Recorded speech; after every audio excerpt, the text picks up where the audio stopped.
Hi అండి. Welcome to sisterhood Vindhya channel. థంబ్‌నెయిల్‌లో చూసారు కదండీ! ఇవాల్టి రెసిపీ వచ్చి వంకాయ, దోసకాయ, టమాటా పచ్చడండి. ముందుగా దీనికి కావాల్సిన ఇంగ్రీడియెంట్స్ అయితే చెప్తాను. 2 తెల్ల వంకాయలనైతే తీసుకోండి. ఈ పచ్చడికి తెల్ల వంకాయలైతే చాలా బావుంటుందండి. సో, 2 తెల్ల వంకాయలు, ఒక దోసకాయ ముక్క, 3 టమాటా, ఒక 10, 12 పచ్చిమిర్చి అయితే తీసుకోండి. పచ్చిమిర్చి ఎక్కువ తీసుకున్నా ప్రాబ్లమ్ ఉండదు. రోటి పచ్చడి కాబట్టి మనం అన్నంలో తినేటప్పుడు కొంచెం నెయ్యి వేసుకొని తింటే ఆ టేస్ట్ బావుంటది. సో, ఎక్కువ పచ్చిమిర్చి అయినా తీసుకోండి, ప్రాబ్లమ్ లేదు. సో, ముందుగా ఒక ప్యాన్ తీసుకొని అది కొంచెం హీట్ అయ్యాక ఆయిల్ వేసుకోండి. ఒక 2-3 టేబుల్ స్పూన్స్ ఆయిల్ వేసుకోండి.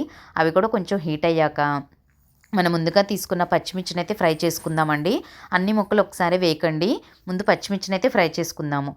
ఇలా కొంచెం పచ్చిమిర్చి ఫ్రై అయినాక ఆ పచ్చిమిర్చిని ఒక బౌల్‌లో తీసుకొని పక్కన పెట్టుకోండి. సేమ్ అదే ప్యాన్‌లో మీకు ఆయిల్ ఉంటే పర్లేదు. ఒకవేళ ఆయిల్ లేకపోతే కొంచెం ఆయిల్ యాడ్ చేసుకొని మనం ముందుగా కట్ చేసుకున్న వంకాయలనైతే వేసుకోండి. వంకాయలను మరీ చిన్న ముక్కలు కొయ్యక్కర్లేదండి. కొంచెం పెద్ద ముక్కలైనా పర్లేదు. నా దగ్గర ఈ వంకాయ ఉంది కాబట్టి అది కూడా యాడ్ చేసేసుకున్నాము. సో, వంకాయలు కూడా కొంచెం ఆయిల్‌లో ఫ్రై అయితే బావుంటుందండి ఈ వంకాయ. దానిలోనే కొంచెం చింతపండు కూడా వేసేసి కొంచెం ఆయిల్‌లో మగ్గనివ్వండి. చూసారా? ఇలా కలర్ వచ్చాకే మీరు టమాటా ముక్కలనైతే యాడ్ చేయండి. అప్పుడే టేస్ట్ బావుంటది. ఆ వంకాయ ఆయిల్‌లో మగ్గితే ఆ టేస్ట్ బావుంటదండి. తర్వాత ఈ టమాటా ముక్కలు కూడా మగ్గిపోయాక నా దగ్గర కొత్తిమీర ఉంది కాబట్టి నేను కొత్తిమీర వేసుకుంటున్నానండి. ఇది ఆప్షనల్, మీ ఇష్టం. కొత్తిమీర కూడా వేసేసాక వీటిని కూడా ఒక 3-4 మినిట్స్ అయితే మగ్గనిద్దామండి. ఆయిల్‌లో మగ్గితేనే కొంచెం ఆ టేస్ట్ బావుంటది. పచ్చడికి రుచిగా ఉంటుంది. సో, చూసారండి ఎలా మగ్గిపోయాయో. ఇలా మగ్గిపోయిన తర్వాత దీన్ని పక్కన పెట్టేసుకొని ఇప్పుడైతే రోటి పచ్చడి చేసేసుకుందాం మనం. సో, రోటి పచ్చడి కాబట్టి కొంచెం రోట్లో చేసుకుంటున్నామండి మేము. ఫస్ట్ అయితే పచ్చిమిర్చి, జీలకర్ర, ఒక ఒక 7, 8 వెల్లుల్లి రెబ్బలైతే తీసుకోండి. రుచికి బావుంటుంది పచ్చడికి.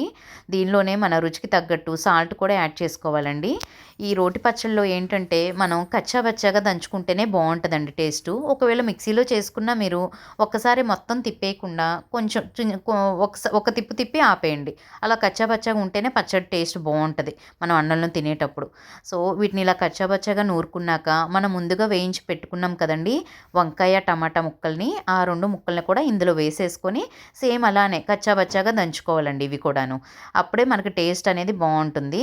మనం ఇందులో దోసకాయ ముక్కలనైతే ఏం ఫ్రై చేయక్కర్లేదండి. మనం ఎలాగైతే కట్ చేసి పెట్టుకుంటున్నామో ఆ పచ్చి దోసకాయ ముక్కల్ని మనం దానిలో యాడ్ చేసేసుకొని దీన్ని కూడా ఎక్కువ దంచుకోకూడదండి. కొంచెం నూరుకోండి అంతే చాలు. కచ్చా పచ్చాగానే పెట్టుకోండి. రోటి పచ్చడికి ఎప్పుడైనా టేస్ట్ ఇచ్చేది తాలింపండి. సో, అది సేమ్ అదే ప్యాన్‌లో మనం ఆయిల్ వేసేసుకొని తాలింపు దినుసులు ఏవైతే ఉన్నాయో అవన్నీ యాడ్ చేసుకుందామండి. ముందుగా పచ్చిశనగపప్పు, మినప్పప్పు, ఆవాలు, జీలకర్ర, మన పచ్చడికి టేస్ట్ ఇచ్చేది ఇంగువ కూడానండి. ఇంగువ కూడా యాడ్ చేసుకోండి. అది అప్పుడు టేస్ట్ చాలా బావుంటది. ఇంగువ కూడా యాడ్ చేసుకున్నాక కొంచెం ఫ్రై అయిన తర్వాత దానిలోనే ఎండుమిర్చి, కరివేపాకు వేసేసుకొని తాలింపైతే పెట్టేసుకోండి.